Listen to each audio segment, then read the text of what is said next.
Time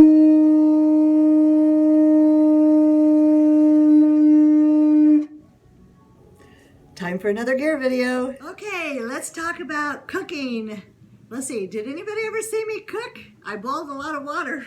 The first thing I would do in the morning was I would make my coffee and I would put instant breakfast in it because I found that was one of the ways that I could start getting some calories because as most of you, I just was not hungry on the trail. But when I got to town, man, or thought about town, you know, like I think about food, I get excited about food, and then when it came time to do food, I was either too tired or just I wasn't hungry anymore. Maybe I just fed myself mentally already. I don't know. But anyway, so my cooking system was prior to the trail, I dehydrated a bunch of different foods and put together little things. And what I did is I made this little koozie that I put everything in freezer bags. So you can actually pour you put the freezer bag that need to be dehydrated, and I made it with the pleat in the bottom so it would sit up. And then you just put your freezer bag in here, pour with the whatever meal it was, then pour the water into the freezer bag, seal that bag, and then close it up. Except for I need to get different pads here. Actually, I would just kind of put it together and lean it against something while I was actually doing something else, getting ready, you know, setting up the tent or something like that. Although I was probably usually already in the tent.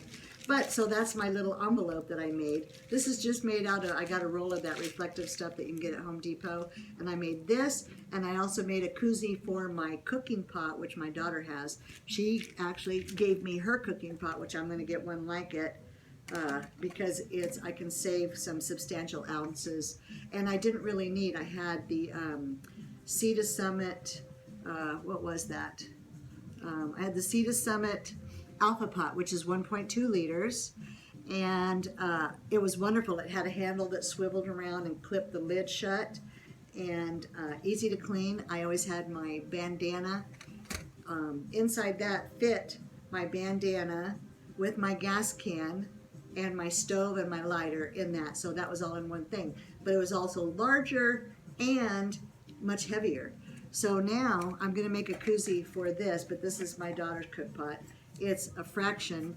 Let's see, that was 6.6 ounces, and I think this is just a couple ounces. Let's just weigh this without everything in it and see what this weighs. This is 2.5 ounces, and my other one was 6.7 ounces, so 3 ounces. Again, it's just a few ounces, but man, I'm learning that everything added up very quickly. So, but here it is. It's got little handles on it. It's perfect. It's all I need because most of the time I just boiled water because I poured it into my pre-made packs of my freezer packs and then put them into my envelope koozie that I made.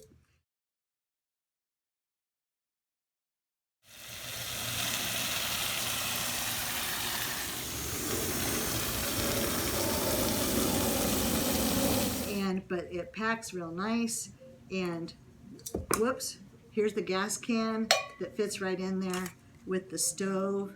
And a lot of you people have not seen a ultralight backpacking stove. So let me just show you how amazing this is.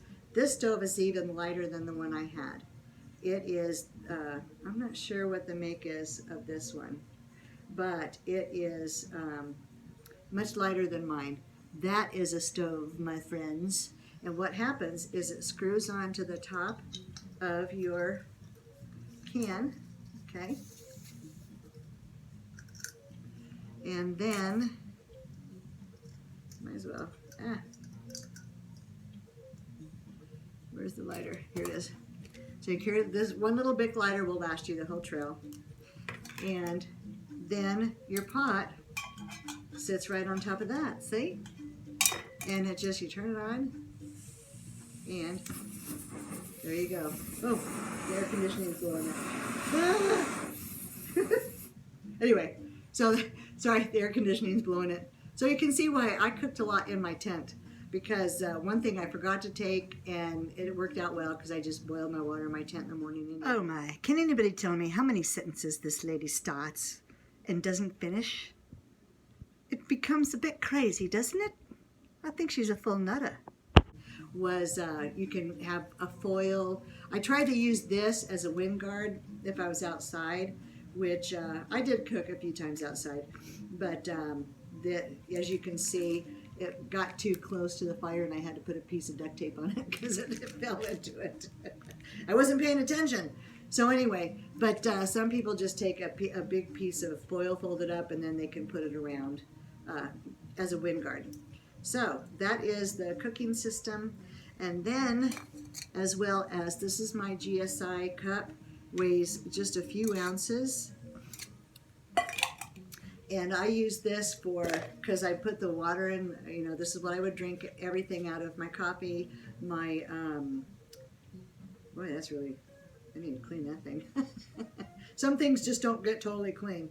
But it's light, and now the plastic has a tendency to pull out, so I actually had to do a loop of duct tape on the inside to keep it stuck to this outside. Because what happened is one time I was walking along, because I usually would put this tied to the outside of my backpack, because I would use it for when I'd stop. I would put oatmeal in there and cold soak for lunch. And cold soaking means you just put cold water into some food and let it set for a while, and then you eat it cold, you don't cook it. And so I found the oatmeal worked really well. It was something that I liked, and I liked it for lunch when I didn't have my tuna packs for lunch.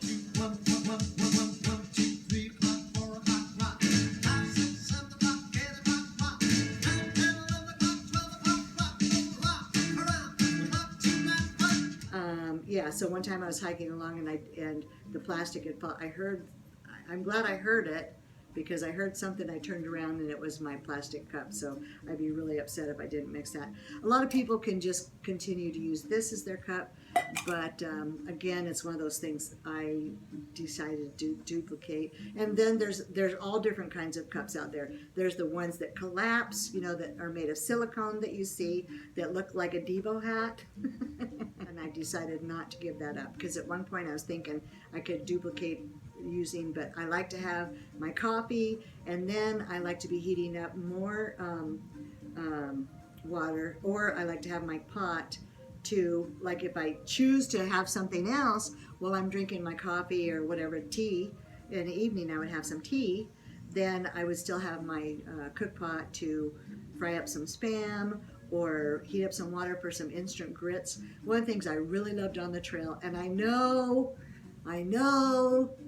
instant grits aren't really grits, but I'm telling you what, on the trail, they're amazing with butter. Gotta have the butter. One thing you can pack out on the trail is butter. So I heat up my grits and have that butter in the morning. Calories, you know, so I did try to get as many calories as possible. You can get them in little packets, just like instant oatmeal, you know, which is that really not oatmeal? Who knows? But it will also cold soak as well, but I like my grits hot.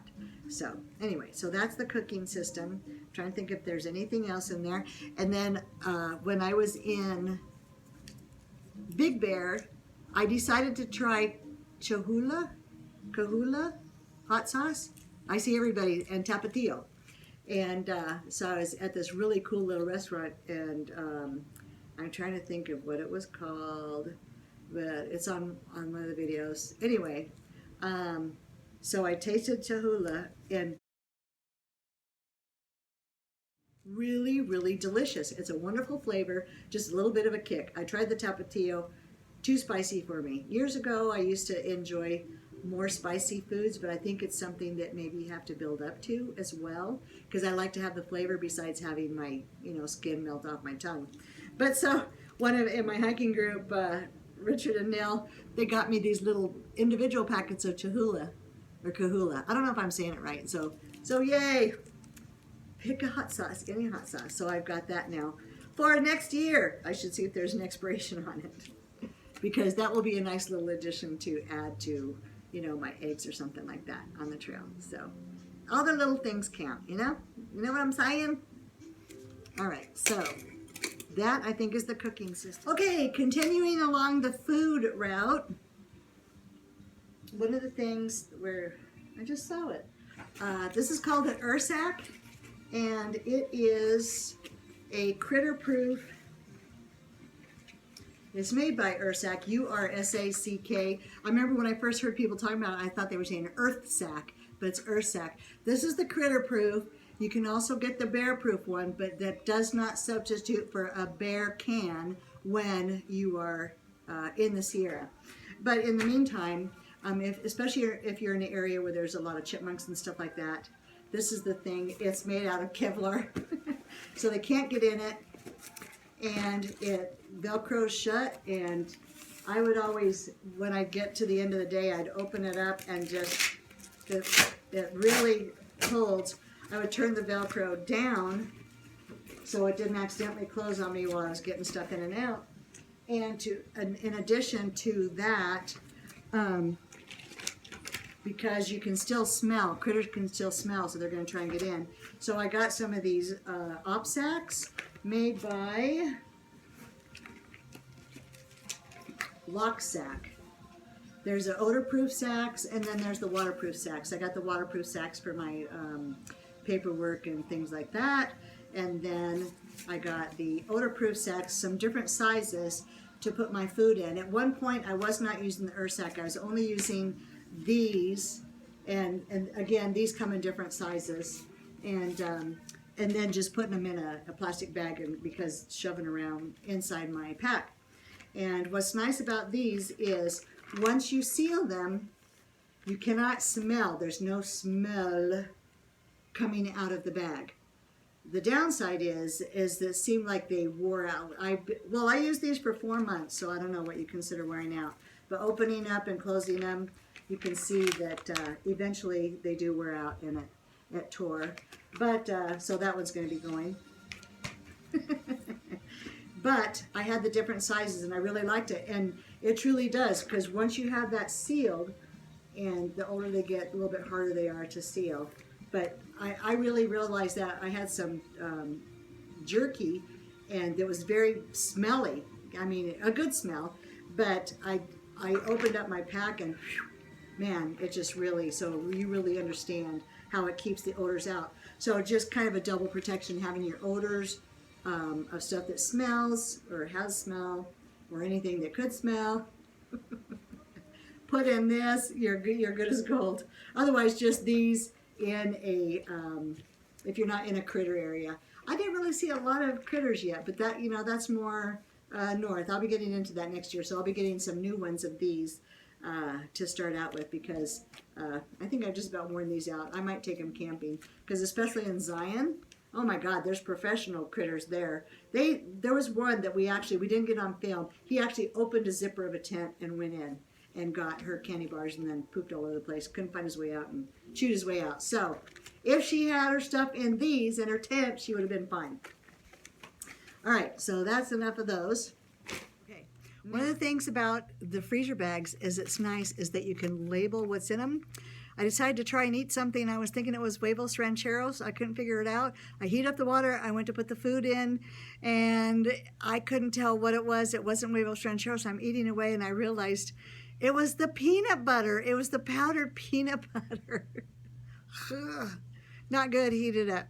So label your bags.